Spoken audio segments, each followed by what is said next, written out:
Hello students, welcome to Biomentors classes online. So today we are going to discuss the next topic in our chapter current electricity. और आज का lecture जो है वो भी again एक न्यूमेरिकल बेस्ड लेक्चर होने वाला है, जिसमें हम लोग और भी कुछ न्यूमेरिकल्स यहाँ पर डिस्कस करने वाले हैं। अब देखो क्या होता है, यदि हम कॉम्पिटिटिव एग्जाम की बात करें तो हमें कॉम्पिटिटिव में जो एग्जाम में जो सवाल आते हैं केसीएल से ही सॉल्व करना मैंने आपको बताया कि ज़्यादा अच्छा रहता है, बेनिफिशियल रहता है, भाई जल्दी सॉल्व हो जाता है। लेकिन फिर भी क्या है कि कई लोगों को जैसे बोर्ड के भी एग्जाम साथ ही साथ में जो दे रहे होंगे तो जो देंगे तो उनमें हो सकता है स्पेसिफिकली मेंशन कर दिया जाए कि यूजिंग केवीएल आपको सॉल्व करना है। तो इसके लिए भैया केवीएल को भी हम लोग यहाँ पर डिस्कस कर रहे हैं। तो अगेन हम लोग शुरू करते हैं एक एकदम सिंपल से एग्जाम्पल के साथ में, ठीक है।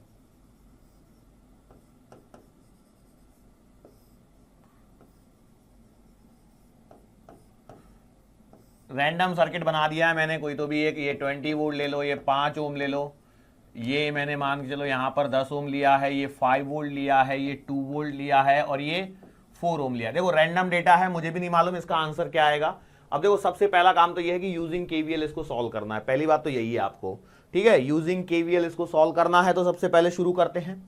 कैसे हम लोग शुरू करते हैं? केवीएल का फंडा क्या है? केवीएल का फंडा क्लियर कहता है कि आप पहले तो नेमिंग कर दीजिए। जैसे मान चलो मैंने नेमिंग करी A B C D E और एफ, ये रीडिंग ये हो गई, नेमिंग हो गई।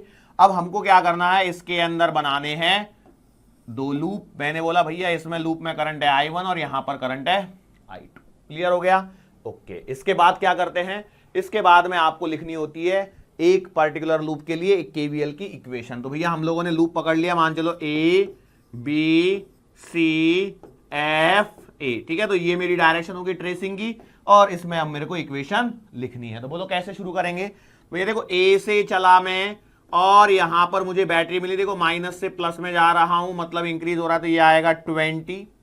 फिर आगे गया यहां तक बी तक पहुंच गया। यहां से जब मैं इधर जा रहा हूं तो करंट और मेरी डायरेक्शन सेम होती है।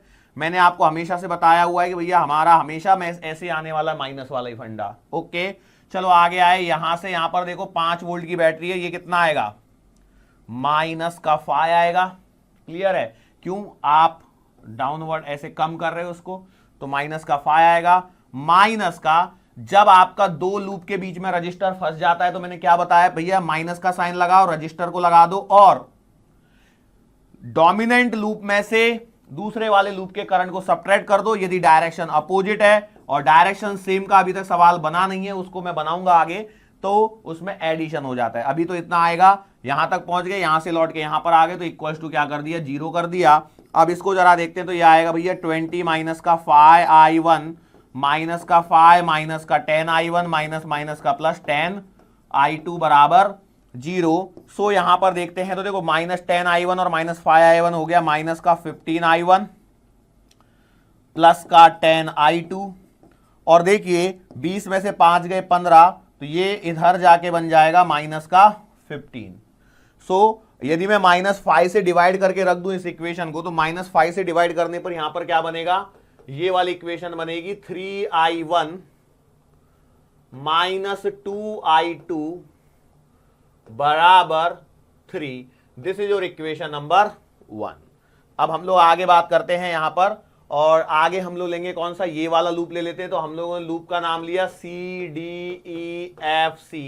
तो देखो ऐसे मुझे चलना है।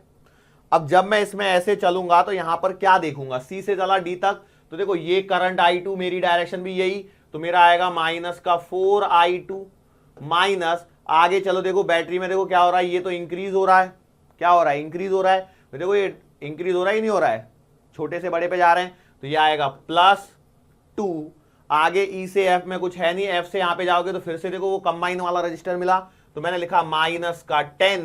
अब डोमिनेंट लूप आपका ये वाला हो गया, तो आप क्या लिखोगे इस बार, I2 माइनस का I1। आगे चलते हैं तो इस बार देखिए बैटरी में क्या हो रहा है, इंक्रीमेंट ही हो रहा है, तो आप लिखोगे प्लस का 5 इक्वल्स टू 0। क्लियर है?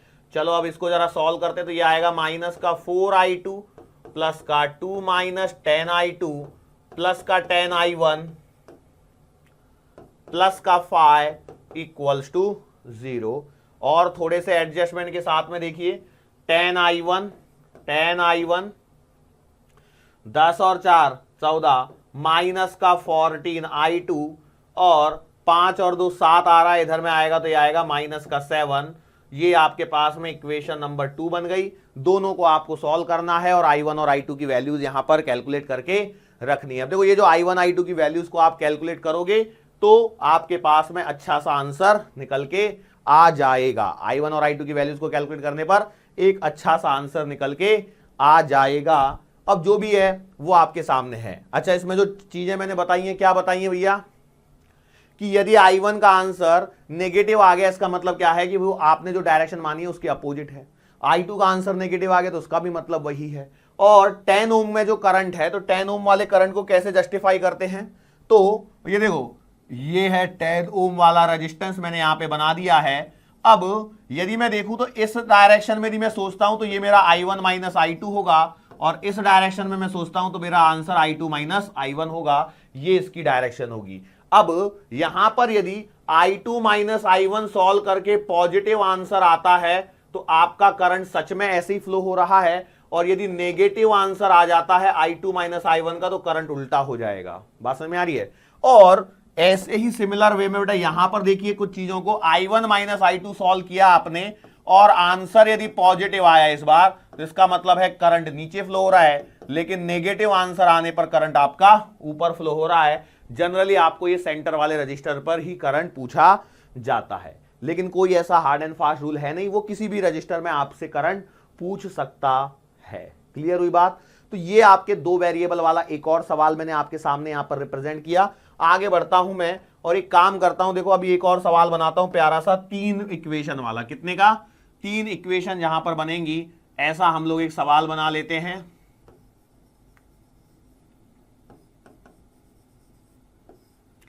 हालांकि मैं आपको बता चुका हूं कि केवीएल से सवाल सॉल्व करना कितना आसान हो जाता है।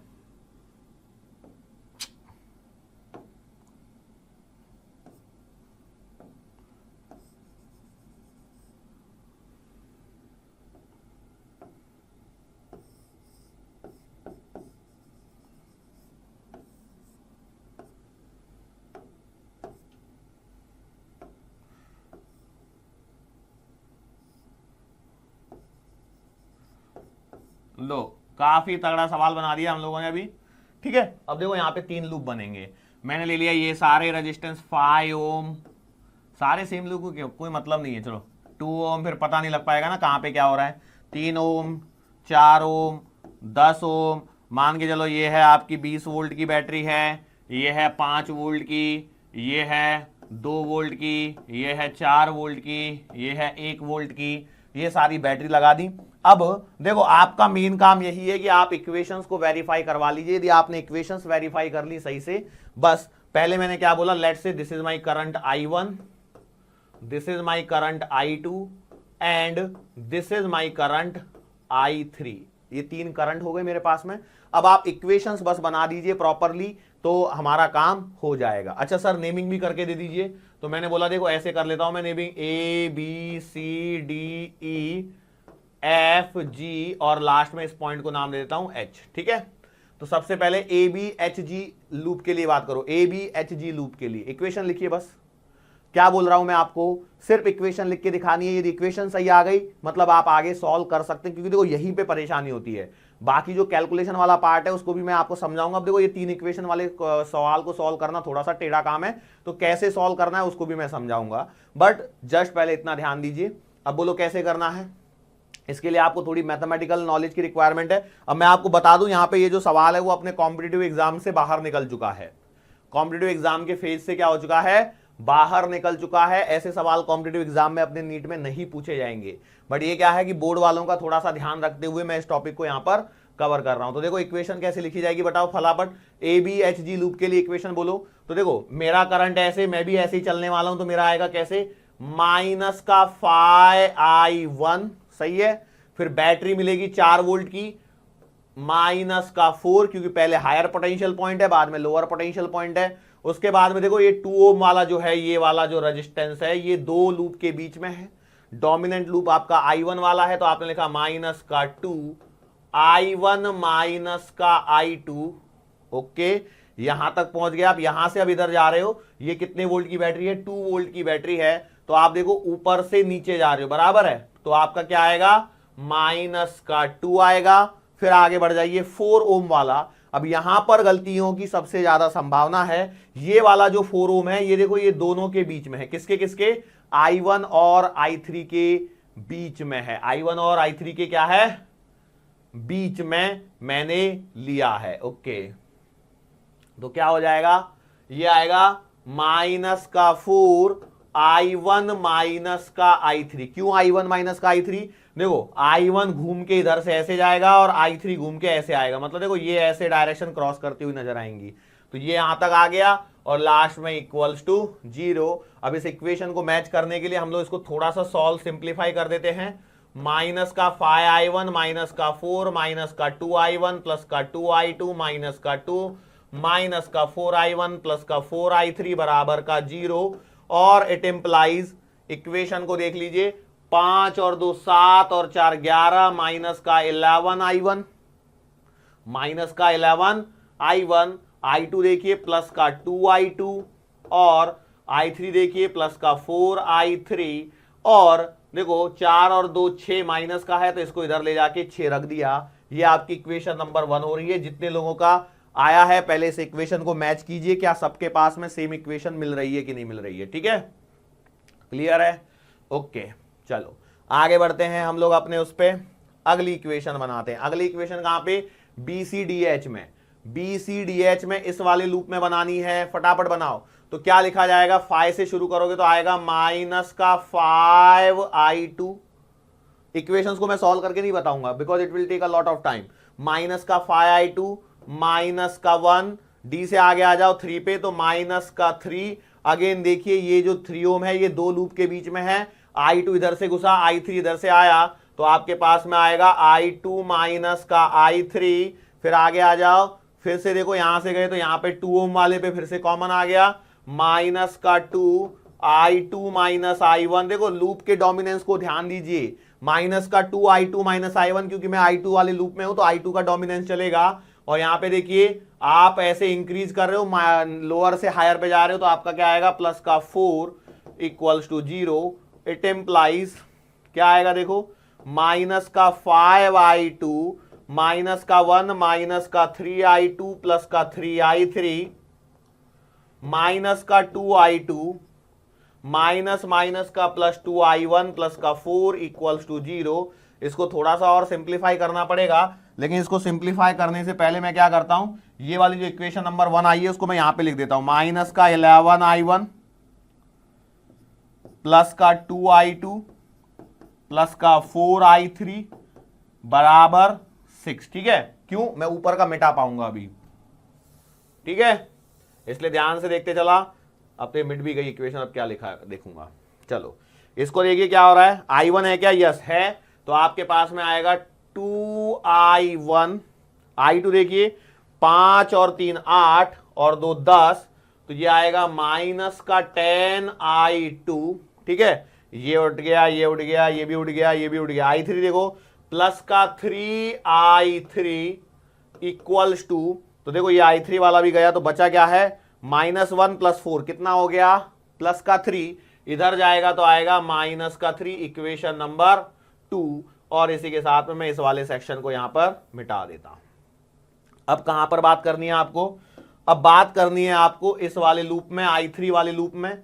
तो I3 वाले लूप में कहीं से भी शुरू कर दीजिए, जैसे मान चलो मैंने E से चालू कर रहा हूं, तो E से चालू करके देखिए कितना आएगा, ये आएगा -10I3 +20 -4I3 -I1। क्यों ऐसे लिखा, 4 वाला जो है वो इन दोनों में कॉमन है, डोमिनेंट लूप I3 है, I3 इधर से ऐसे जा रहा है और I1 उल्टा आ रहा है, तो दोनों अपोजिट मिल रहे हैं, तो माइनस आएगा, तो I3 -I1। फिर आपको फिर से बैटरी मिली 2 वोल्ट की, और देखिए बैटरी इस बार ऊपर जा रही है, तो आपने लिखना है +2। आगे आ जाओ, यहां पर पहुंच गए, 3 ओम का रजिस्टर मिला, आपने लिख दिया -3। लेकिन करंट देखिए I3 इधर से आ रहा है और I2 अपोजिट आ रहा है, तो आपने लिखना है I3 -I2। क्यों, डोमिनेंसी किसकी है, I3 की, क्योंकि आप I3 के लूप में हो और सारे खत्म हो गए तो इक्वल्स टू 0। बोलो अगले स्टेप में क्या आएगा, माइनस का 10i3 प्लस का 20 माइनस का 4i3 प्लस का 4i1 प्लस का 2 माइनस का 3i3 प्लस का 3i2 बराबर 0। और इसको सॉल्व करने के लिए देखो सबसे पहले तो i1 ढूंढिए कहां है, ये रहा i1, तो 4i1, i2 ढूंढिए i2, 3i2, ये भी कट गया। i3 देखिए -10 -4 और -3, माइनस का 17i3, ये भी खत्म। अब बच गया 20 + 2, 22 तो इधर में आके आ जाएगा माइनस का 22। ये हो गई आपके पास में इक्वेशन नंबर 3। अब सवाल ये उठता है सर जी कि इन तीनों इक्वेशंस को सॉल्व कैसे किया जाएगा, ये हमारे सामने सबसे बड़ी विकट समस्या है। तो देखो ये आपको मैं बता दूं, आपको जिनका मैथमेटिकल बैकग्राउंड है उनको ये तीनों इक्वेशन सॉल्व करना आता है। दूसरी इंपॉर्टेंट बात, मेडिकल के बच्चों के लिए सवाल बिल्कुल नहीं पूछा जाएगा, even though we are preparing for NEET, but कुछ चीजें हम लोग साथ साथ में बोर्ड की चीजों को थोड़ा थोड़ा सा देखते हुए चलते हैं। ठीक है, तो इसको सॉल्व करने का तरीका समझ लीजिए। आपके पास में तीन इक्वेशन है like this, a1x plus b1y plus c1z बराबर d1।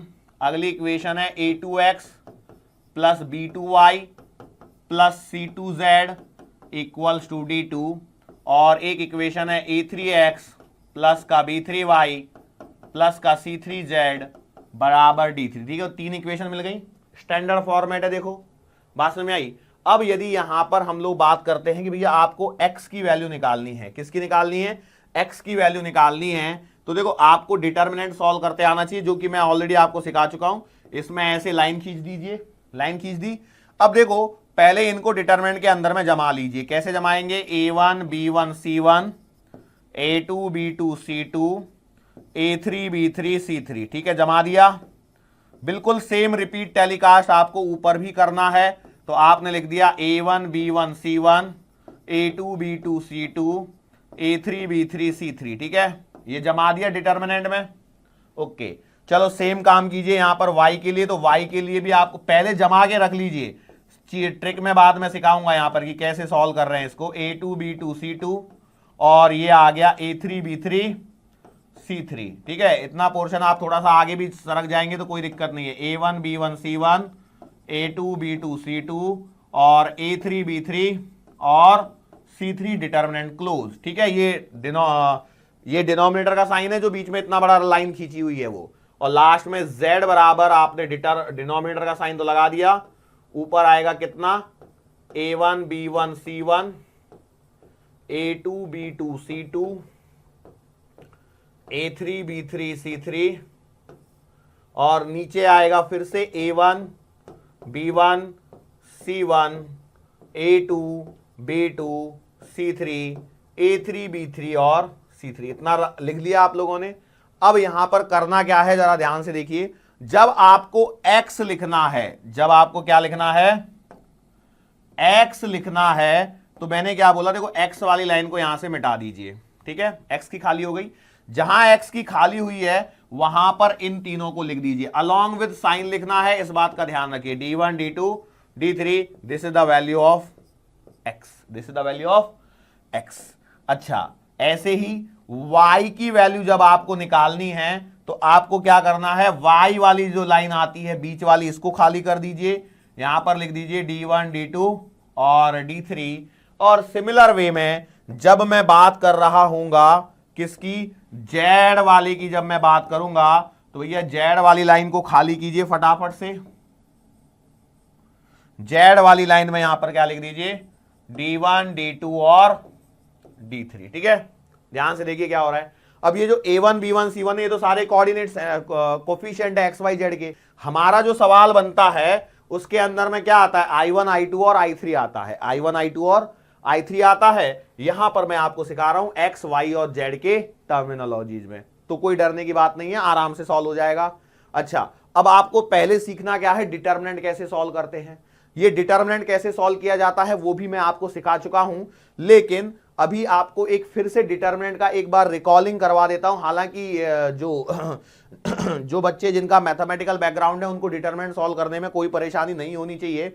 ऐसा मेरा पर्टिकुलरली मानना है, बाकी तो आप लोग समझदार हैं। ठीक है, चलो यहां तक समझ में आया। अब आपका काम क्या बचा है कि आपको ये जो दो डंडे के बीच में जो तीन तीन डेटा दिख रहा है उसको कैसे सॉल्व करना है। तो इसे बोला जाता है डिटर्मिनेंट। तो इसको सॉल्व करने के लिए देखिए क्या होता है। Even though I have basic mathematics के अंदर में मैंने कवर किया हुआ है, लेकिन फिर भी मैं चाहता हूं कि भैया एक बार आपका रिवाइज हो जाए। A2 B2 C2 A3 B3 और C3। ठीक है, अब यहां पर सबसे पहला काम आपको क्या करना है, देखो हम लोग इसके डिटेल में नहीं जा रहे, मैं बस आपको कैसे सॉल्व करना है वहां पे अप्रोच बता रहा हूं। प्लस माइनस प्लस लिख लीजिए पहले। ओके, तो अब आपको क्या लिखना है, इस A1 को पकड़ लिया। जब आपने A1 को पकड़ लिया, इसके साथ में डिटरमिनेंट लगा दीजिए, इस वाली लाइन को छुपा दीजिए, इस वाली लाइन को छुपा दीजिए, तो आपके पास में बचेगा B2 C2 B3 C3। ठीक है, इसके बाद में मैंने माइनस साइन लिखा है, मतलब आपको लिखना है माइनस का B1, फिर से डिटरमिनेंट लगाना है।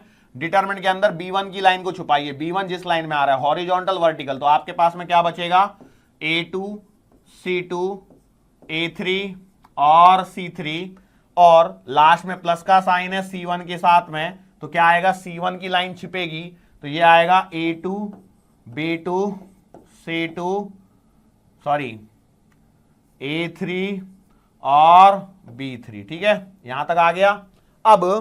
अब आपको क्या करना होता है, cross multiplication, this minus this, this minus this, this minus this. ध्यान दीजिए, तो क्या बन जाएगा, आपके पास में बनेगा A1 into B2C3 B2C3 minus, इसको सॉल्व करेंगे तो आएगा B3C2, ये minus sign as it is, ये B1 as it is, into A2C3 minus A3C2, this is just recalling, plus C1, ये आता है A2B3 माइनस A3B2। ठीक है, ये आपका लास्ट में सॉल्व होके आता है। अब यदि आप चाहें तो एक एग्जाम्पल सॉल्व कर लीजिए। ठीक है, एक एग्जाम्पल के तौर पे। ठीक है, अगले इस पे ले लेता हूं मैं। जैसे मान चलो कि एग्जाम्पल सॉल्व करवाना है मुझे, मैंने लिख दिया 1 2 3 3 2 4, माइनस एक आध लगा देता हूं मैं से, -2 ले लिया, यहां पर -3 ले लेता हूं, चलो 4, और एक 0 भी लिख लेता हूं कहीं ना कहीं, जिससे क्या है सारा डेटा यहां पर इंक्लूड हो गया। अब जरा ध्यान दीजिए, आपको मैंने क्या बोला, आपने 1 को पकड़ा, 1 लिख दिया, डिटरमिनेंट लगाया, 1 को छुपाया, आपको क्या मिला 2 4 4 0। ठीक है, फिर माइनस, यहां पे प्लस का नंबर है तो 2, ये लगाया सीधा, यहां पर आएगा 3 4 -2 0। अब देखो ये प्रैक्टिस है, मुझे इतनी प्रैक्टिस है कि मैं सीधा सीधा सॉल्व कर सकता हूं, लेकिन मैं आपके लिए थोड़ा सा एक स्टेप बढ़ा रहा हूं। अच्छा, ये +3 सॉरी -3 आएगा यहां पर। क्यों -3 आएगा, क्योंकि यहां पे ऑलरेडी 2 बार लिख दिया। -3, इसको छिपाओगे तो आपको मिलेगा 3 2 -2 4। ठीक है, ध्यान से करना कैलकुलेशन में यहां पे ध्यान से रखना। तो यहां पर क्या आएगा 1 इंटू दिस मतलब 2 into 0 minus this into this 4 into 4। ठीक है, अगला आएगा -2 into this 3 into 0 minus 4 into -2। देखो ये इन दोनों का मल्टीप्लाई। ठीक है, -3 this into this -2 into -2। Okay, चलो यहां से बताओ कितना आएगा ये आंसर। ये आएगा 4 चौका 16 -16। यहां पे देखो -2 इंटू, ये तो 0 हो गया, ये माइनस माइनस प्लस हो जाएगा, 4 2 8। इधर में देखेंगे -3, 4 3 12, माइनस माइनस का प्लस का 4। तो यहां पर ये इस तरह से आंसर आ रहा है। ठीक है, पूरा ही आंसर नेगेटिव आ रहा है, क्या चक्कर है। ओके, ठीक है, नंबर्स बड़े बड़े गलत जगह पे, उसमें कोई दिक्कत नहीं है। तो -16 12 × 16 32 48, तो माइनस का 48। तो यहां से सॉल्व हो गए 16 32 और 48 80। ठीक है, this is the answer -80। Answer कितना आ गया, आंसर इज योर -80। ये तरीका होता है। एक मैंने सवाल यहां पे लिया है, बाकी आपको खुद से दिमाग लगा के करना है। ठीक है, श्योर है, यहां तक समझ में आए। अच्छा, ये केवीएल वाला, ये सिर्फ बोर्ड वाले बच्चों के काम का है, जो मेडिकल का एंट्रेंस का सिर्फ प्रिपरेशन कर रहे हैं उनको बिल्कुल दिमाग नहीं लगाना है, ऐसा सवाल नहीं आएगा, ना ही पूछा जाएगा, ना ही आपको दिमाग लगाना है, ठीक है। लेकिन फिर भी भूले भटके यदि ऐसा पूछ लिया जाए कहीं अटक रहे हैं तो भैया इससे कर सकते हैं, because this is the simplest method. अब मैं आगे बढ़ता हूं और आपको कुछ ऐसे सवाल करवाता हूं जो आपको थोड़ा सा दिमाग को ये करेंगे। जैसे मैंने क्या किया, देखो एक सवाल लिया,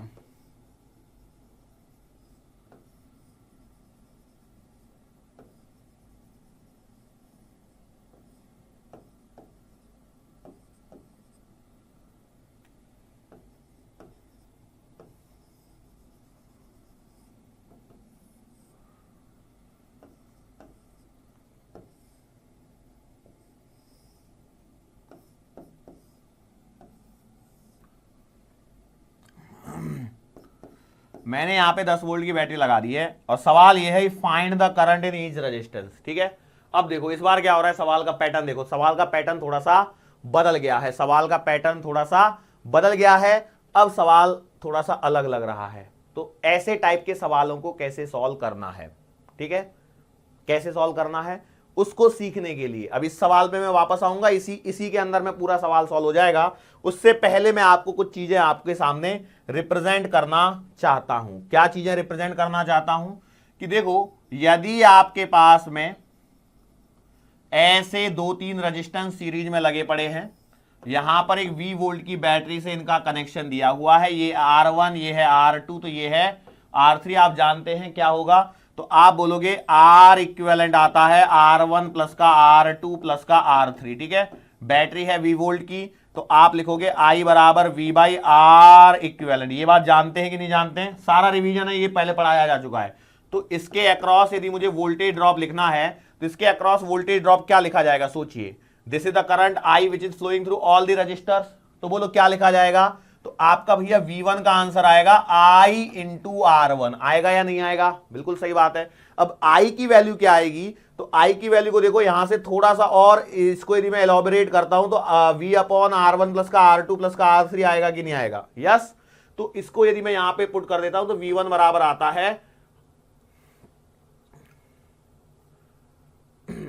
V divided by R1 plus का R2 प्लस का R3, ये तो I की वैल्यू हो गई, इंटू R1 आ गया, ठीक है। तो आप इसे डायरेक्टली देखो याद रखने के तौर पे R1 अपॉन R1 प्लस का R2 प्लस का R3 इंटू V लिख सकते हैं, लिख सकते हैं या नहीं लिख सकते, फटाफट देखिए। यदि मैं इसको ऐसे लिख सकता हूं तो यहां पर ध्यान से देखिए, इसके अक्रॉस यदि मैं वोल्टेज ड्रॉप V2 मान लेता हूं तो इस V2 को कितना लिखा जाएगा, इस V2 को लिखा जाएगा R2 divided by R1 plus का R2 प्लस का R3। ये पढ़ाई हुई चीज है, जस्ट मैं रिकॉल करवा रहा हूं, ठीक है। बोलो ये बात भी सही है। और सिमिलर वे में यदि मैं चाहता हूं इसके अक्रॉस लिखना, इसे मैंने V3 मान लिया, तो भैया V3 का आंसर आएगा कितना, R3 divided by R1 plus R2 plus का R3 इंटू V, यस और नो, बोलो ये चीजें समझ में आई। सीरीज पैरेलल के टाइम पे भी मैंने करवाया हुआ है, बस वही चीज मैंने फिर से एक बार रिपीट करवा दी है। अब ये रिपीट करवाइए तो इसका रिपीशन का एक न्यूमेरिकल जरूर बनता है, वो न्यूमेरिकल और करवा लेता हूं मैं साथ ही साथ में। मैंने क्या बोला, लेट से मेरे पास में यहां पर 3 रेजिस्टेंस लगा लेता हूं मैं, ठीक है, और यहां पर एक बैटरी लगा दी मैंने, मान के चलो ये रेजिस्टेंस है 2 ओम का, ये है 4 ओम का, ये है 5 ओम का, और यहां पर जो है बैटरी मेरी है लेट से 110 वोल्ट की बैटरी मैंने लगा दी। सवाल वही है, अक्रॉस पोटेंशियल ड्रॉप बताना है। तो देखो अब आप कैसे करेंगे, फटाफट देखिए। मैंने बोला find the voltage drop across 2 ओम, बोलो कितना लिखोगे, 2 divided by 2 plus 4 plus 5 into 110, कितना आंसर आएगा, 2 डिवाइडेड बाई 11 इंटू 110, मतलब आंसर आएगा 20 वोल्ट। बात समझ में आ गई क्या, फटाफट से अगले वाले को करिए यहां पे फटाफट। वोल्टेज ड्रॉप अक्रॉस 4 ओम निकालिए, कितना आएगा, 4 डिवाइडेड बाई 2 प्लस का 4 प्लस का 5 इंटू 110, तो आंसर आएगा कितना, 40 वोल्ट। और सेम इसका करोगे तो इसका आंसर भी मैं अभी आपको बता दूं, ये सीधा आएगा 50 वोल्ट, क्योंकि मैंने डेटा जरा सिंपल लिया, जिससे आप देखो what I am doing, I am just recalling all the things, जिससे मैं जब अगले सवाल, जब डेंजर वाले सवाल आपके सामने दिखे तो आपको परेशान नहीं होना है। क्लियर है? ये क्या आ गया V4 और ये V5 कितना आ गया 50 वोल्ट। ठीक है, यदि मैं 220 लेता तो थोड़ा सा डेटा अलग सा हो जाता था, या जैसे भी चाहे वैसे मैं डेटा ले सकता हूं। क्लियर है? चलो ऐसी सेम चीज हम लोग बात करते हैं पैरेलल के लिए, लेकिन पैरेलल के लिए मैं क्या करता हूं कि भैया पैरेलल के लिए मैं सिर्फ 2 ही रेजिस्टेंस ले रहा हूं। कितने ले रहा हूं? 2। यदि मैं चाहूं तो 3 से भी कर सकता हूं, ऐसा कोई डरने वाली बात नहीं है, लेकिन क्या है जरा सिंप्लिसिटी की भी कोई एक हद होती है। ये हो गया V, ये है R1, ये है R2। ठीक है, तो आपका R इक्विवेलेंट जो आने वाला है वो आने वाला है R1 R2 upon R1 plus का R2, और टोटल करंट जो आएगा वो आएगा कितना? V by R equivalent. इसको पुट करके आपके पास में आएगा V divided by R1 R2 into R1 plus का R2। क्या ये बात सही है? बिल्कुल सही है। अब इस सवाल के अंदर में क्या होगा कि भैया इसका करंट आपने I1 मान लिया, इसका करंट आपने I2 मान लिया, इसका करंट I1 मान लिया, इसका करंट I2 यदि मैं मान लेता हूं तो भैया देखो I1 कितना आएगा, तो I1 will be equals to V by R1, V by R1। अब तो परेशानी हो रही है, तो अब देखो यहां से यदि मैं थोड़ा सा दिमाग लगाता हूं तो देखो मुझे क्या मिलेगा, V इंटू R1 प्लस का R2 बराबर मिलेगा I into R1 R2। Yes और नो? अरे मिलेगा कि नहीं मिलेगा? सो इट इंप्लाइज V क्या लिखा जा सकता है? V लिखा जा सकता है आपका I R1 R2 divided by R1 plus का R2। यस और नो? बिल्कुल सही बात है। तो बस उसकी वैल्यू उठा के यहां पर पुट कर दीजिए, तो V की वैल्यू आपने लिख दी I R1 R2 upon R1 plus का R2 whole divided by R1। Solve कीजिए, कैंसलेशन कीजिए, R1 से R1 कटेगा तो ये बचेगा R2 अपॉन R1 प्लस का R2 इंटू I। मतलब क्या है, ये क्या करवा रहा हूं मैं, ये क्या फॉर्मूले रटवा रहा हूं क्या? मतलब ये है कि यदि कई बार आपको क्या होता है, सवाल में सीधा करंट दिया होता है, उससे रिलेटेड रेजिस्टेंस में करंट पूछ लिया जाता है, तो कैसे डील करना है ये मैं आपको यहां पर सिखाने की कोशिश कर रहा था। बोलो I2 की वैल्यू, अब इसी के बेसिस पर बिल्कुल दिमाग लगा के बोलिए, जब I1 लिख रहा हूं तो अपोजिट वाला रेजिस्टेंस लिखता हूं, तो ये आएगा R1 अपॉन R1 प्लस का R2 इंटू I। क्या ये चीजें आपको कुछ सिमेट्रिक सी दिख रही हैं? बस ये 2 रेजिस्टेंस के लिए तो बहुत ही आसान है। मतलब सर जी पहले इस पे एक सवाल बनवा दीजिए जिससे हमें कॉन्फिडेंस आए। तो कॉन्फिडेंस के लिए हम लोगों ने सवाल ले लिया, जैसे ये 3 ओम का एक रजिस्टर लगा दिया, यहां पर मैंने क्या किया, यहां पर मैंने 6 ओम का एक रेजिस्टेंस लगा दिया, और मैंने यहां पर बैटरी लगा दी आपके पास में लेट से 10 वोल्ट की। ठीक है, वही सवाल है फाइंड द करंट। कैसे करोगे फटाफट देखिए, काफी थोड़ा सा फास्ट लग रहा होगा, बट क्या है ये सब पढ़ाया हुआ है आपका, वही बस रिवीजन चल रहा है। अभी 10-15 मिनट 5-1 मिनट और रिवीजन करवाऊंगा, फिर वापस उसी सवाल पे आऊंगा। तो देखो यहां पर हो क्या रहा है कि यदि आप ध्यान से देखो तो भैया देखो पहले तो इक्विवेलेंट निकाला, तो आपने बोला यार R इक्विवेलेंट आएगा कितना, 3 पैरेलल टू 6, मतलब आ गया 2 ओम।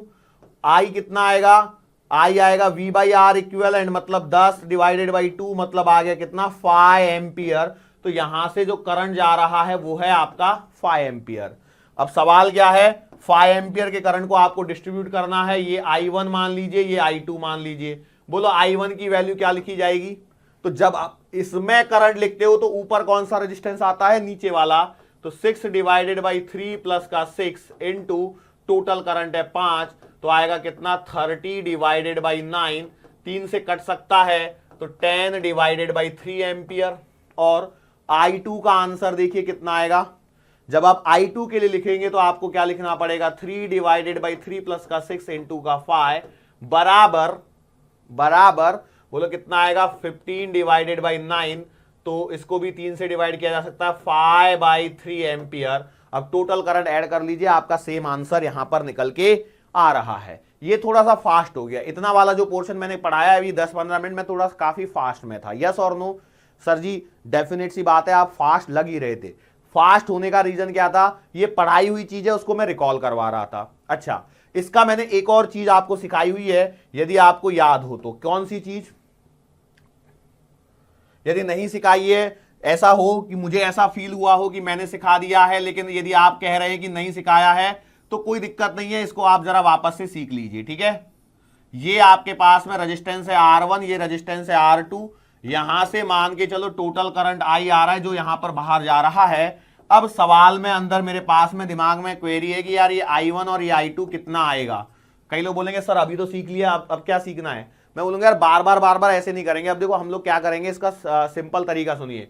आपको लिखना है I1 रेस टू I2 बराबर 1/R1 1/R2। ये है शॉर्ट ट्रिक।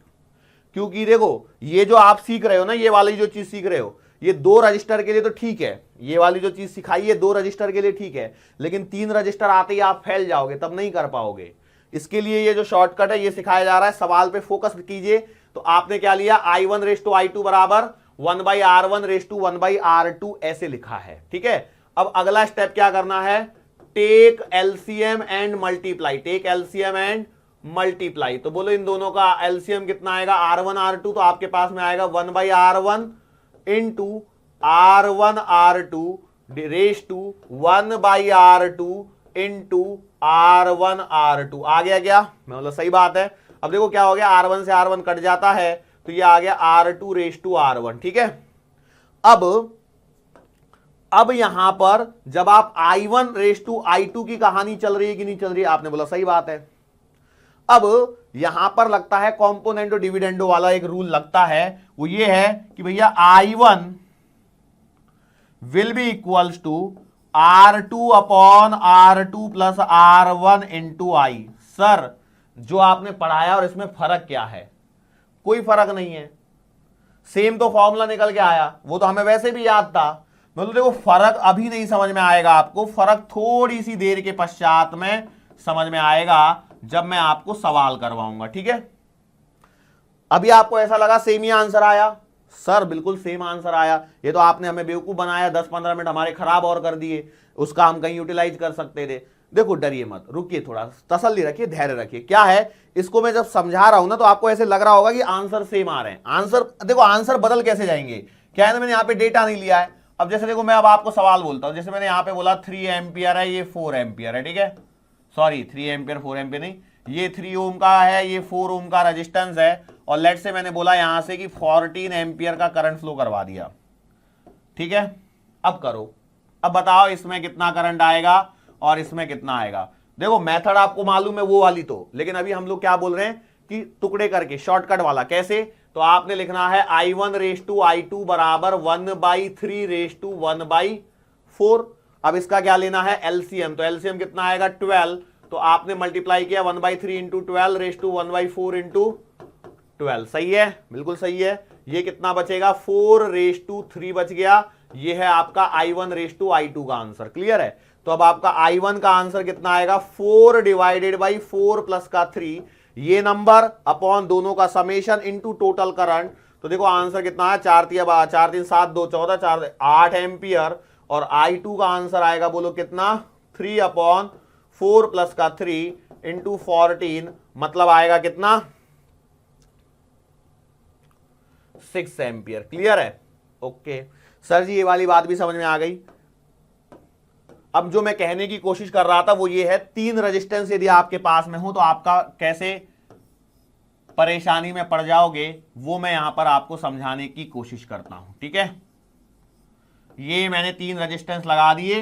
अब देखो मान के चलो यहां से कोई तो भी करंट आ रहा है 10 एम्पियर का, मुझे नहीं मालूम क्या डेटा आएगा, 1 ओम 2 ओम और मैंने 4 ओम ले लिया है। ठीक है, चलो अब सॉल्व करते हैं। बताओ ये वाला I1, ये वाला I2, ये वाला I3, अब बताओ कैसे करोगे। अब यदि उस मेथड से करने जाओगे तो लेंदी हो जाएगा। क्या हो जाएगा, लेंदी। तो अब आपका काम बनता है I1 raise to I2 raise to I3 बराबर 1/1 रेस टू 1/2 रेस टू 1/4। क्या एलसीएम आएगा, एलसीएम आएगा सर जी 4। तो आपने लिखना है 1/1 raise to into 4 raise to 1/2 into 4 raise to 1/4 into 4। ऐसा करने पर डेटा बदल गया, 4 रेस टू 2 रेस टू 1 बन गया। ठीक है, ये क्या डेटा चल रहा है, I1 raise to I2 raise to I3। So बताओ मुझे यहां पर क्या करेंगे हम लोग लिखेंगे I1 बराबर 4 डिवाइडेड बाई 4 प्लस 2 प्लस 1। एक काम कीजिए, 10 एम्पियर के करंट को 14 ही कर लीजिए, वापस से सेम 14 एम्पियर कर लीजिए। ठीक है, क्यों सर जी, तो आपके सामने दिख रहा है क्यों किया है मैंने। देखो आ जाओ, इंटू क्या करना पड़ेगा, इंटू 14, तो आपके पास में आएगा 4/7 इंटू 14, तो आंसर आ गया 8 एम्पियर। अब बोले यदि 3 का होता तो आप कर पाते थे क्या? नहीं कर पाते थे, लेकिन इस मेथड से जल्दी हो जाएगा। बोलो I2 क्या आएगा, I2 बीच वाला है, मतलब 2 divided by 4 plus 2 plus 1 into 14। अब देखो दो रजिस्टर में क्या होता था कि भैया जिसमें चाहिए उसका अपोजिट ले ले, लेकिन जब 3 रजिस्टर आएंगे तो किसका अपोजिट क्या लोगे, नहीं ले पाओगे। तो इसके लिए ये जरूरी है सीखना। तो ये आएगा 2/7 इंटू 14, तो ये आएगा 4 एम्पियर। 8 और 4 12 हो गया, मतलब I3 का आंसर आना चाहिए कितना, 2। तो आप देखिए 4 प्लस 2 प्लस 1 इंटू 14, तो आंसर आएगा 2 एम्पियर। ठीक है, एक और सवाल करवाता हूं इस पे, जिससे आपका कॉन्फिडेंस बूस्टअप होगा। फटाफट से करो। लेट से ये करंट आई ही रहने देता हूं, जिससे कोई टेंशन ही ना रहे लास्ट में।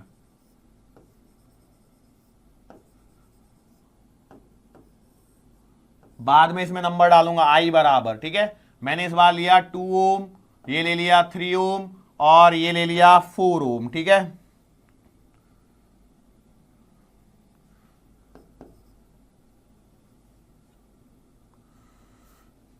बोलो कैसे करोगे। आपने लिखना है I1 raise to I2 raise to I3 बराबर 1/2 raise to 1/3 raise to 1/4। LCM बोलो कितना आएगा, 12। तो आपने लिखा 1/2 into 12 raise to 1/3 into 12 raise to 1/4 into 12। Clear है। बोलो अगला स्टेप क्या आएगा, 2 से काटोगे 6, ये आएगा 4 और ये आएगा 3, बराबर है। तो इस बार मेरा करंट मैंने लेना है 13 एम्पियर। अब बताओ क्या करें। तो I1 raise to I2 raise to I3 आया कि नहीं आया, तो I1 का आंसर आएगा 6 डिवाइडेड बाई 6 प्लस का 4 प्लस का 3 इंटू 13, तो आंसर आ गया 6 एम्पियर। I2 का आंसर बोलिए कितना आएगा, 4 डिवाइडेड बाई 6 प्लस का 4 प्लस का 3 इंटू 13, मतलब आएगा 4 एम्पियर। और लास्ट वाला जो है I3, उसका आंसर आएगा 3 डिवाइडेड बाई 6 प्लस का 4 प्लस का 3 इंटू 13, मतलब 3 एम्पियर। ध्यान दीजिए, तो 2 3 4 थे, लेकिन करंट ऐसे नहीं है। करंट कितने आए, 6 4 और 3 आए हैं, 6 4 और 3 आए हैं 13 एम्पियर में। तो ये बात मैं यहां पर आपको समझाने की कोशिश कर रहा हूं। ये शॉर्टकट मेथड है, आपको आना ही चाहिए। अब भले ही मैंने पहले सिखाया है, नहीं सिखाया है मुझे याद नहीं है, लेकिन अब हम लोग अपने अपने ओरिजिनल वाले सवाल पे आ जाते हैं। जो सवाल किधर गया, ये रहा। ठीक है, अब इसमें आपको बताना है, वही चीज बतानी है भैया, करंट कितना है। तो देखो, इसलिए अब ये जो चीज सिखाई गई है, इसका बेनिफिट क्या है, what is the benefit of these things. इसका बेनिफिट ये है कि हमेशा जब भी सवाल पूछे हैं ऐसा जब सवाल आपसे पूछा जाए, तो आप क्या कीजिए, सबसे पहले सर्किट का इक्विवेलेंट रेजिस्टेंस निकालिए, क्योंकि वो बहुत आसान होता है। तो देखो 2 और 2 पैरेलल, बोलो कितना आ गया, 1 ओम। 1 प्लस 5 सीरीज कितना आ गया, 6। 6 और 3 पैरेलल कितना आएगा, 2 ओम का रेजिस्टेंस, 10 वोल्ट की बैटरी कितना आ गया, 10/2, मतलब 5 एम्पियर का करंट यहां से निकला। तो यहां से कितने एम्पियर का करंट निकला है, 5 एम्पियर का करंट निकला है। अब देखो यहां से जो करंट निकला है, वो उसका एक पार्ट इधर जाएगा और एक पार्ट इधर जाएगा, यस और नो। तो भैया ये है I1 और ये है I2। ध्यान देखिए, अब आप कैसे लिखोगे, अब आप लिखोगे I1 रेस टू I2 बराबर 1/3 रेस टू। अब क्या किया जाए सर, अब तो अटका दिया आपने। देखो अटके नहीं हो, ध्यान से देखिए, आपको इस पूरी ब्रांच का रेजिस्टेंस लिखना है। कितना आएगा, 2 और 2 पैरेलल, कितना आ गया, 1 और 5 सीरीज, तो आप लिखोगे 1/6। क्लियर है। तो आप अगला स्टेप एलसीएम से मल्टीप्लाई कीजिए, एलसीएम आएगा 6, तो 1/3 इंटू 6 रेस टू 1/6 इंटू 6, तो आंसर आ गया 2 रेस टू 1, बराबर है। ये किसका आंसर चल रहा है, I1 रेस टू I2 का, जो मैंने वहां पे नामकरण किया है। अब I1 कितना आएगा, 2 divided by 3 into 2 divided by 3 into 3 कहां से आया, 1 प्लस का 2 3 इंटू 5, मतलब आंसर आ गया 10/3। और I2 का आंसर आएगा कितना, 1 डिवाइडेड बाई 3 इंटू 5, मतलब आंसर आया 5/3 एम्पियर। तो यहां पर ध्यान से देखिए, इसको डिस्ट्रीब्यूट कर दीजिए तो ये वाला आंसर आ गया 10/3 एम्पियर, और ये वाला जो आंसर आया है वो आया है 5/3 एम्पियर। अब क्या होगा, अब ये करंट आगे चल के वापस से इन दो पार्ट्स में क्या होगा, डिस्ट्रीब्यूट होगा। लेकिन ये सवाल जानबूझ के दिया गया, इसमें देखिए ये वाला और ये वाला रेजिस्टेंस क्या है, सेम है। जब सेम रेजिस्टेंस मिलता है तो करंट इक्वली डिस्ट्रीब्यूट होता है। तो मतलब आधा इसमें और आधा इसमें, तो कितना आएगा, आधा किसका, 5/3 का, तो आंसर आएगा 5/6 एम्पियर। मतलब ये वाला करंट भी आएगा 5/6 एम्पियर और ये वाला करंट भी आएगा 5/6 एम्पियर। सवाल का नेचर समझ में आया। अब देखो, अब आपको कॉम्पिटिटिव एग्जाम के हिसाब से सोचना है भैया, तो जल्दी से जल्दी करना है, तो जल्दी से जल्दी करने का तरीका क्या है, current distribution is always preferable, current distribution is always preferable. Sure हैं, समझ में आ रहा है क्या सारी चीजें, बोलो। थोड़ा सा आज के लेक्चर में मैं थोड़ा सा बीच में फास्ट गया था, उसका रीजन ये था, वो सारी चीजें पढ़ाई हुई थी, और जो मैथमेटिकल वाला सेक्शन था उसमें फास्ट जाने का रीजन क्या था, वो भी पढ़ाया हुआ है, एक पहली बात तो। और दूसरा मुद्दा ये है कि भैया नीट के एग्जाम में वो पूछेंगे भी नहीं, लेकिन क्या है, उसको बीच में छोड़ के यदि मैं चला गया तो भैया हल्ला मच जाएगा, तो इसलिए वो हल्ला बचाने के लिए हमने उसे कवर भी किया। क्लियर है, चलो, तो ये सवाल हो गया। अब देखो कितना मैंने बेसिक कितना रिवीजन करवाया आपका आज के लेक्चर में, बहुत 5-6 स्लाइड्स का रिवीजन करवाया है। ओके, अब हम लोग क्या करते हैं, अब जो सीखे हुए कॉन्सेप्ट्स है, मुझे लगता है अभी एक और लेक्चर आपका शायद अगला खिंच जाएगा, क्योंकि पूरा आज का लेक्चर मैंने रिवीजन में ज्यादा वेस्ट कर दिया। वेस्ट तो नहीं कह सकते, लेकिन हाँ थोड़ा सा अगला थोड़ा लंबा खींच लेंगे, और क्या है। चलो एक आध और सवाल कर लेते हैं।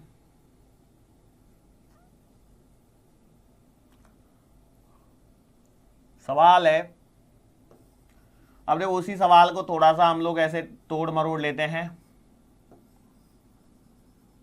सर ये सेम टाइप का ही तो सवाल है भैया, ये आपकी प्रैक्टिस के लिए सवाल बनाया जा रहा है।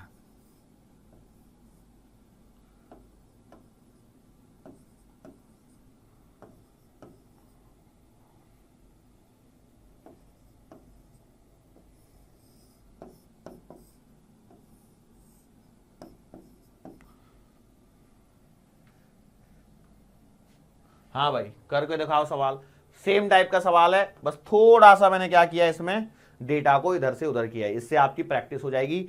ऐसा यदि कोई सवाल आता है तो बोलो क्या करोगे, सबसे पहले इक्विवेलेंट, बोलो कितना आएगा, 3 और 6 2, 2 और 4 6, 6 और 3 2, 2 और 12, तो भैया देखो आई आएगा कितना, 12 डिवाइडेड बाई 2 मतलब 6 एम्पियर। सबका आ रहा है क्या, टोटल करंट यहां से निकला हुआ क्या, सबका 6 एम्पियर आ रहा है। अब मैं चाहूं तो इसको बहुत बड़ा बड़ा बड़ा बड़ा नीचे तक बना सकता हूं, लेकिन मुझे मालूम है कि आपके एग्जाम में जब पूछने वाले नहीं है तो उसका बड़ा बड़ा बड़ा बड़ा करके कोई मतलब भी नहीं है।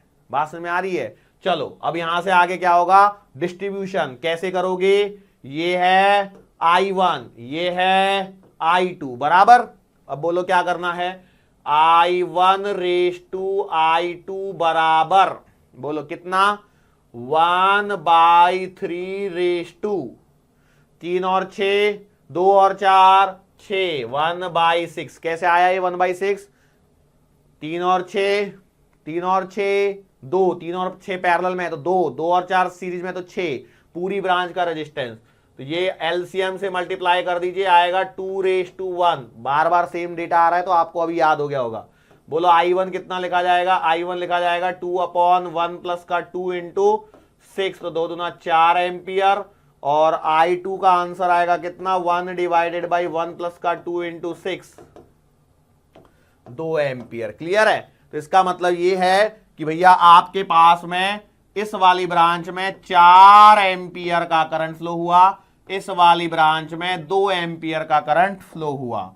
अब आगे आ जाओ, क्या यहां से आने वाला करंट सेम फ्लो होगा क्या, नहीं होगा। सेम फ्लो होगा क्या, नहीं होगा। तो इसे मान लीजिए I3 और इसे मान लीजिए I4। यही टेक्निक सबसे सिंपल होती है। तो आपने लिखा I3 रेस टू I4 बराबर 1/6 = 1/3। गलती से भी आगे पीछे लिख दिया ना, सब रायता फैल जाएगा। एलसीएम से मल्टीप्लाई करोगे तो कितना आएगा 1/2। तो I3 का आंसर आएगा कितना 1 डिवाइडेड बाई 1 प्लस का 2 इंटू टोटल करंट कितना है 2, तो आंसर आ गया 2/3। तो I4 का आंसर कितना आएगा 2 डिवाइडेड बाई 1 प्लस का 2 इंटू 2, तो आंसर आएगा 4/3। तो ये सारे करंट हो गए। I3 का करंट कितना आया, I3 आ रहा है 2/3 एम्पियर, ये आ रहा है 4/3 एम्पियर। दोनों जोड़ लीजिए, 6/3 मतलब 2 एम्पियर, यहां से 2 एम्पियर निकला, यहां पे 2 एम्पियर जुड़ा, ये वाला 4 एम्पियर इधर से आया, ये दोनों जुड़ के यहां पर वापस से 6 एम्पियर, ये पूरा 6 एम्पियर गोल गोल गोल गोल घूमने लग गया है। ठीक है, क्लियर हुई बात। चलो अब मैं आपको एक सवाल और करवाता हूं, थोड़ा सा और डिफिकल्ट सवाल। देखो सवाल कुछ इस प्रकार से है कि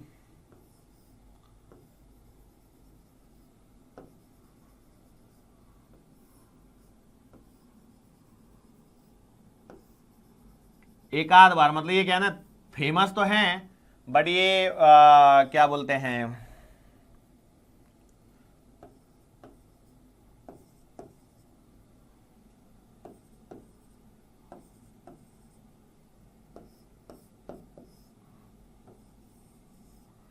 ये 10 वोल्ट की बैटरी। देखो ध्यान दीजिए, मैंने यहां पे क्या किया है सवाल में, सवाल में मैंने आपसे पूछा है इन दोनों के बीच में ये एक वायर है ए बी, ठीक है, इनको मैंने ऐसे ज्वाइंट कर दिया है। तो सवाल ये है find the current through the wire A B. अब क्या होता है ना, देखो बच्चे के हमारे दिमाग में आता है, हमको मालूम है कि ये सर इक्विपोटेंशियल पॉइंट है, तो सर इसमें काहे को करंट निकलवा रहे हैं, ये तो ज्वाइंट होके ऐसा बन जाएगा। सर ये सर्किट तो आपको ऐसा नहीं लगता है क्या, ऐसा, ये ऐसा, इन दोनों को यहां पे जोड़ लीजिए और इन दोनों को यहां से निकाल के जोड़ लीजिए। यस, मैं जानता हूं कि भैया ये सर्किट ऐसा बन सकता है, ठीक है। तो फिर सर जी यहां का करंट ही तो है ये, भाई यही बात हुई कि नहीं। क्या आपके मन में भी ऐसा ही सवाल उठा है? यस, मैं जानता हूं 99% विद्यार्थियों के मन में यही सवाल उठता है कि सर ये वायर अलग क्या है, ये तो ऐसा बन जाएगा, ये ठहरा आपका 3 ओम, ये ठहरा आपका 6 ओम, ये 6 ओम और ये भी 6 ओम, बराबर है, और ये आ गया 10 वोल्ट। अब आप सर बोलेंगे देखो 6 और 6 पैरेलल कितना आया 3, 3 और 6 पैरेलल कितना आया 2, तो 2 और 3 कितना आ गया 5। तो भैया आई का आंसर आ गया 10/5 मतलब 2 एम्पियर। सर जी ये आंसर तो 2 एम्पियर आ जाएगा, फिर काहे सवाल सॉल्व करना है। यदि ऐसा ही होता तो फिर भैया वो पूछता ही क्यों, यदि ऐसा ही इतना ही सिंपल होता तो फिर वो काहे पूछता आपसे। बात समझ में आ रही है। सो यहां पर ध्यान दीजिए, अब आपके पास में थोड़ी सी चुनौती बढ़ गई है। अब क्या है ना, ये प्लेन वायर है, हालांकि इसकी जगह रेजिस्टेंस भी हो सकता है, तो उससे कोई डरने वाली बात नहीं है, उससे कोई डरने वाली बात नहीं है।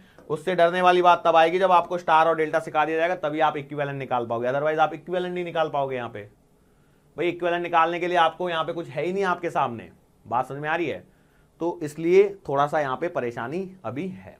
ओके, तो सर हम करना क्या है, सबसे पहला काम जो आपको करना था वही करना है। क्या, आर इक्विवेलेंट आया था 5 ओम और आई टोटल आया था आपके पास में 2 एम्पियर, बराबर है। इसका मतलब यह है कि आप यहां तक तो श्योर हो कि यहां तक तो 2 एम्पियर करंट आया है, और इतना भी श्योर है कि यहां से बाहर 2 एम्पियर ही निकलेगा। यह बात तय है कि नहीं है। मैं बोला सर ये वाली बात तो हमें तय लग रही है। अब दूसरी बात मैं आपको समझाने की कोशिश करता हूं, वो ये है, देखो ये बैटरी का लोअर पोटेंशियल है, मतलब इसको यदि मैं 0 मान लेता हूं तो ये वाला मेरे पास में कितना आएगा 10 आएगा, ये वाला 10 आएगा, मतलब ये 10 आएगा, मतलब यहां पर आपको 10 वोल्ट मिलेगा। और ऐसे यहां से चलते यहां पर आ जाओ, यहां पर आ जाओ, यहां पर आपको 0 वोल्ट मिलेगा। अब यहां से आगे आप लिख नहीं पा रहे हो, तो भैया मैंने माना कि ये वाला पॉइंट है x, तो ये वाला भी पॉइंट है x। ये तरीका है, ऐसे ही करना होता है इस सवाल को। यदि भूले भटके आपके एग्जाम में मिलता है, डेटा बदलेगा, इससे ज्यादा और कुछ नहीं बदलेगा। डेटा बदलेगा तो डेटा के अकॉर्डिंग हम सॉल्व कर सकते हैं। अभी तो मैंने क्या सोच के लिया दिमाग में कि देखो 6 और 6 से 3 आएगा, 3 और 6 से 2 आएगा, 3 और 2 5 हो जाएगा, तो मैं बैटरी 10 की लगा लूं तो मेरा काम 2 एम्पियर आसान नंबर मिल जाएगा। तो पहले मैंने उससे बचने के लिए डेटा ऐसा लिया है, ठीक है। बाकी तो एग्जामिनर के पास फुर्सत ही फुर्सत होती है, वो आराम से बनाएगा बैठ के, ठीक है। चलो यहां तक काम कर लिया। अब देखो इतना जरूर यहां पे है कि वो क्या है कि यहां पर 10 वोल्ट है और यहां पर भी कितना है 10 वोल्ट है, यस और नो। यहां पर x वोल्ट है, यहां पर x वोल्ट है। अच्छा, यदि मैं यहां पर आपसे पूछता कि यहां से करंट यदि I1 है और यहां से यदि I2 करंट होता तो आप कैसे निकालते, मतलब कितना करंट यहां पर आप सोचते थे, पहले ये बताओ मुझे, फटाफट से निकालो। कुछ निकला आप लोगों का? निकला है तो बहुत ही अच्छी बात है, अदरवाइज मैं तो यहां पे आपको बता ही रहा हूं। जरा ध्यान से देखिए क्या हो रहा है। I1 और I2 वैसे मैं निकालना चाहूं तो मैं कैसे निकालूंगा, तो मैं तो बोलूंगा I1 रेज टू I2 बराबर 1/3 रेज टू 1/6। क्लियर है? ओके, तो ये आएगा 2 से मल्टीप्लाई 2 रेज टू 1 में आएगा I1 रेज टू I2।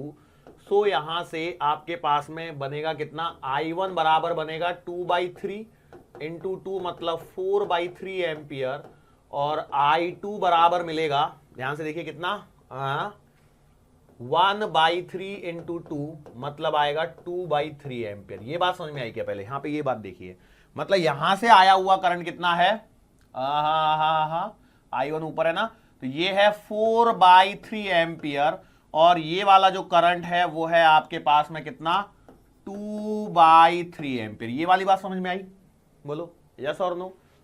अच्छा सर जी यही आएगा, मैं बोला ठीक है। अब दूसरा यहां पर एक पॉइंट और पकड़िए, वो पॉइंट क्या है, देखो ये 6 ओम है और ये 6 ओम है, मतलब इन दोनों में से जो भी करंट आना चाहिए वो सेम आना चाहिए, मतलब this also should be 1 ampere and this also should be 1 ampere. लेकिन यहां पर देखिए पीछे से 2/3 आ रहा है, यहां से 4/3 आ रहा है, तो यहां पर यहां से आया हुआ 4/3 एम्पियर यहां पे तो 1 एम्पियर ही जा रहा है, मतलब 1/3 कहां गया, सो डेफिनेटली 1/3 एम्पियर नीचे चला गया। डेफिनेटली 1/3 एम्पियर का करंट यहां से नीचे चला गया, और वही इस सवाल का क्या है, आंसर है। हालांकि अब देखो यहां पे आप कुछ ऐसे भी अप्रोच लगा सकते हो, यहां पे जैसे x मान लिया, ठीक है, तो tan माइनस का x अपॉन में 3 प्लस tan माइनस में x अपॉन में 6 बराबर 2 एम्पियर। ये दूसरी अप्रोच की हम लोग बात कर रहे हैं यहां पे, मतलब टोटल करंट 2 एम्पियर आया, मैंने बोला यार ये वाला x है, ये वाला क्या है, x है, तो ये दोनों मिलके क्या होना चाहिए, 2 होना चाहिए। तो यहां से यदि मैं देखता हूं एलसीएम आएगा 6 से मल्टीप्लाई कर दिया तो ये क्या आएगा, 20 माइनस का 2x प्लस का 10 माइनस का x बराबर 3 दूना 6 आया था, 6 से इसमें मल्टीप्लाई किया तो 6 दूना आ गया 12। तो यहां से देखिए क्या हो जाएगा, 10 और 20 30, और इसमें से गए 12, 30 में से गए 12, 30 में से गए 12, 30 में से गए 12, 18 इज इक्वल्स टू, ये आ गया कितना 3x। So it implies x की वैल्यू आ गई कितना 6, x की वैल्यू क्या आ गई 6। मतलब ये है कि भैया ये भी है आपका 6 वोल्ट और ये भी है आपका 6 वोल्ट, तो यहां से आप करंट लिखोगे 10 माइनस का 6 डिवाइडेड बाई 6 मतलब 4/6 मतलब का 2/3 एम्पियर, और यहां से लिखोगे, मतलब जो चाहे वो आप अप्रोच लगा सकते हैं, एक ही सवाल के अंदर मैं अप्रोच सिखा रहा हूं बस मैं, 10 और ये 6, तो यहां पर आएगा 10 माइनस का 6 अपॉन में 3 मतलब 4/3 एम्पियर। तो देखो करंट आपने इस अप्रोच से निकाला चाहे इस अप्रोच से निकाला, कोई फर्क नहीं पड़ रहा है उससे, जो मेथड सीखी हुई है उन्हीं का हम लोग यूटिलाइजेशन सिर्फ यहां पर कर रहे हैं, ठीक है। अब इसके बाद में कुछ बचा नहीं, ऐसे इधर से निकाल लो, मतलब आपको करना क्या है, एक बार आपको करंट यहां से निकालना और एक बार करंट यहां से निकालना है। अब इस पर्टिकुलर सवाल में क्या हो रहा था मालूम है क्या, कि भैया ये 6 ओम और ये 6 ओम एक जैसा था, तो मैं यहां पर बोल पा रहा था कि 2 एम्पियर जो है वो इक्वली डिस्ट्रीब्यूट होगा, बात समझ में आ रही है। लेकिन यदि सेम नहीं होता तो भैया तो उस केस में आपको ये वाली मेथड ही ज्यादा सूटेबल गिरती। क्यों, तब आप बोलते थे ये 6 वोल्ट है ये 0 है, तो 6 माइनस का 6 माइनस का 0 अपॉन 6 बराबर 1 एम्पियर, और यहां पर लिखते थे 6 माइनस 0 अपॉन का 6 बराबर 1 एम्पियर। ये सेम था तो आपने डायरेक्टली कर लिया 1 एम्पियर से, लेकिन यदि सेम नहीं है तो क्या करोगे, तो आपको ये पोटेंशियल डिफरेंस वाली मेथड ज्यादा कारगर रहने वाली है, पोटेंशियल डिफरेंस वाली मेथड ज्यादा कारगर रहने वाली है। अब यदि यहां पर कोई रेजिस्टेंस वगैरह लगा देगा तो थोड़ी सी परेशानी होगी, लेकिन यदि मैं यहां पर क्या बोलते हैं जब ये लगा दिया रेजिस्टेंस तो ऊपर का x और नीचे का y बन जाता है, ये बात ध्यान रखना। अब इसमें आगे यदि मैं बढ़ता हूं तो मान के चलो मैंने ऐसे सवाल दे दिया, ठीक है, बस यही लास्ट सवाल है अभी यहां पे।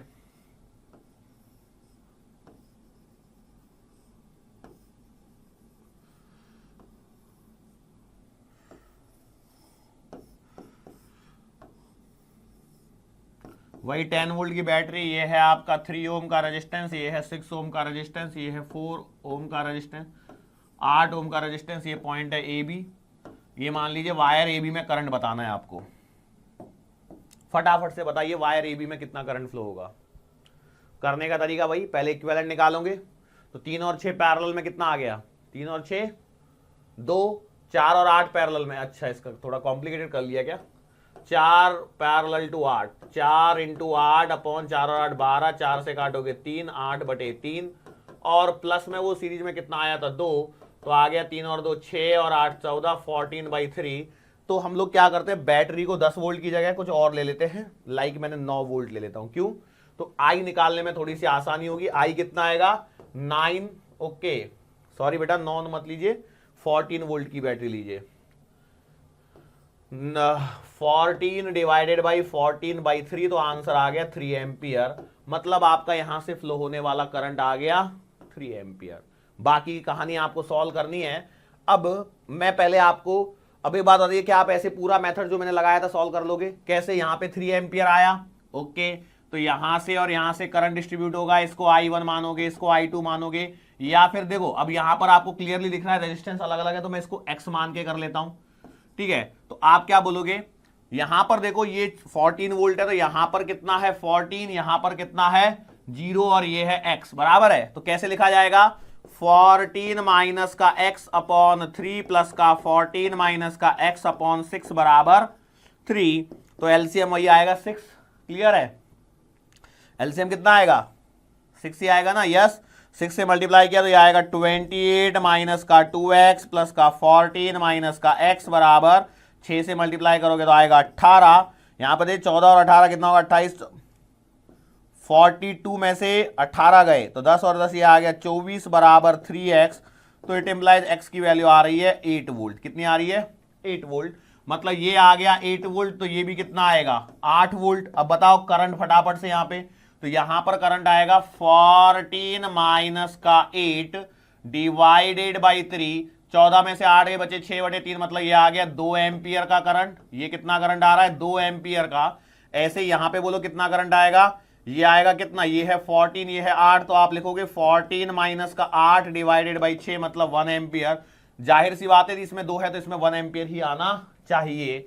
अब यहां पर आ जाओ, अब देखो रेजिस्टेंस अलग अलग है। पिछली बार क्या था, रेजिस्टेंस सेम थे तो मैं बोल दिया था कि यार यहां पे जो 3 एम्पियर आएगा वो इक्वली डिवाइड हो सकता था यदि इक्वल होते थे, लेकिन इस बार आपको सॉल्व करके देखना पड़ेगा। हालांकि आप इसे ऐसे भी कर सकते हो, कैसे कि भैया इसको I3 और इसको यदि I4 माना है तो आप ऐसे भी कर सकते हो। कैसे, I3 रेस टू I4 बराबर 1/4 रेस टू 1/8। मतलब कोई गलत नहीं है, क्योंकि कई लोग बोलेंगे सर ये तो बाहर निकल, अरे भैया बाहर निकला है तो आया तो अंदर से ही होगा ना।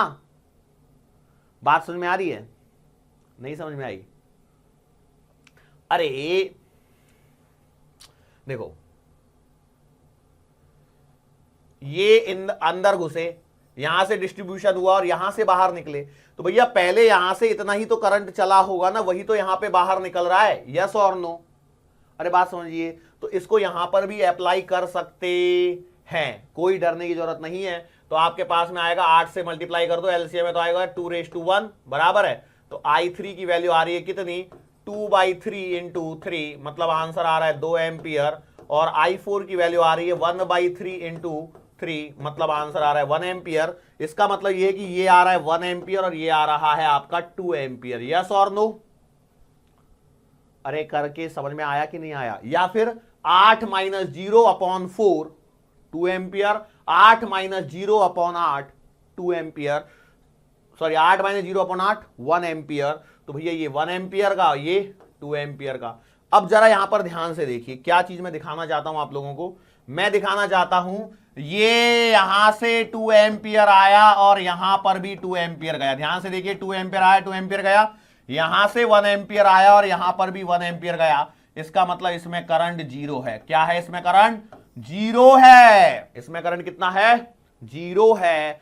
ओ करंट क्या है?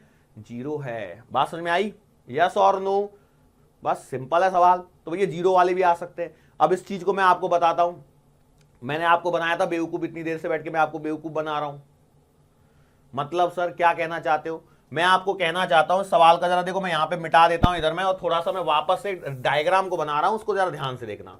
ये बराबर, फिर ये और ये बराबर। यस, यहां से बैटरी लगा के ये आपके साथ में मैंने टाइम पास किया। ये था 3 ओम का, ये था 6 ओम का, ये था 4 ओम का, ये था 8 ओम का।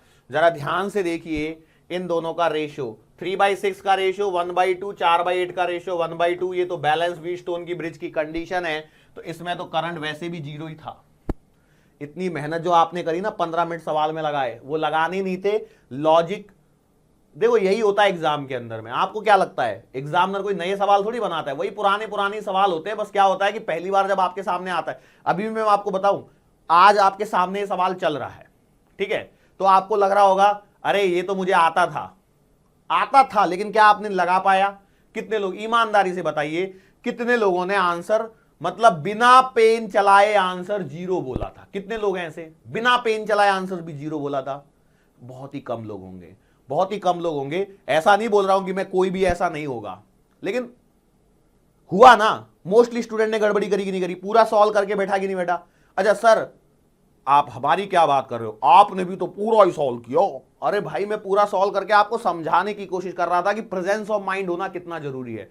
यदि मैं सवाल में डायरेक्टली बोल देता ना कि ये व्हीटस्टोन ब्रिज हो गया खत्म, जीरो आंसर, उसमें मजा नहीं आता था।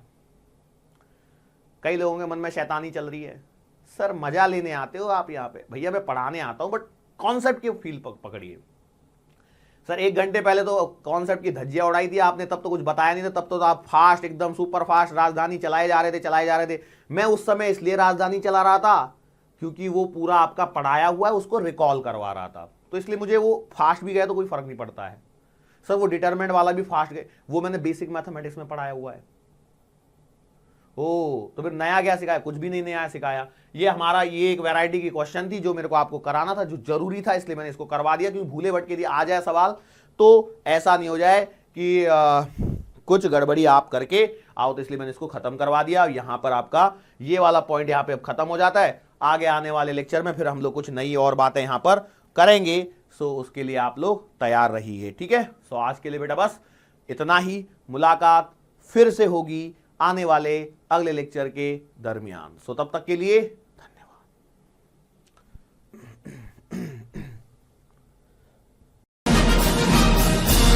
Hi. To become an official commando of Biomentors, join us at www.biomentors.online. Here you can solve daily practice papers, an online test. You can download performance enhancement sheets. You can track your progress. You can interact with other fellow commandos. Join us and prepare yourself. It's a commando training for your success. Download Biomentors online app from Google Play Store.